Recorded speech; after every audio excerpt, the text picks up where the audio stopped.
Après la crucifixion de Jésus-Christ, une éclipse solaire totale se produisit de la 6e à la 9e heure. Au cours de ces 3 heures, une éclipse solaire totale s'est produite. Elle n'a pas duré 3 heures, mais elle s'est produite précisément durant cet intervalle. Et au moment où Jésus-Christ a rendu l'esprit, un tremblement de terre assez puissant a eu lieu et la terre a tremblé. La simultanéité d'une éclipse solaire totale et d'un séisme rend un tel événement encore plus unique et facile à identifier. Dans leur livre intitulé « Nouvelle chronologie de la Russie, de l'Angleterre et de Rome », les auteurs Nosovsky et Fomenko démontrent clairement qu'il n'y a pas eu, et qu'il ne pouvait y avoir d'éclipse solaire totale en l'an 33 de notre ère à l'emplacement de l'actuelle Jérusalem.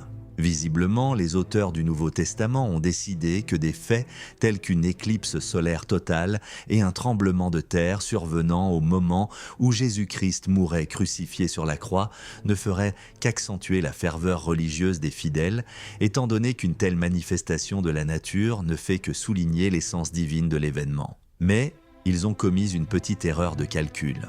À cette époque, les gens ne pouvaient pas encore calculer l'heure et le lieu des éclipses solaires. Et c'est à cause de leur ignorance qu'ils ont laissé dans le Nouveau Testament des informations qui démasquent totalement leur supercherie. Le fait est que, selon les chroniques et les calculs des mathématiciens, une éclipse solaire totale a eu lieu à Constantinople en l'an 1086.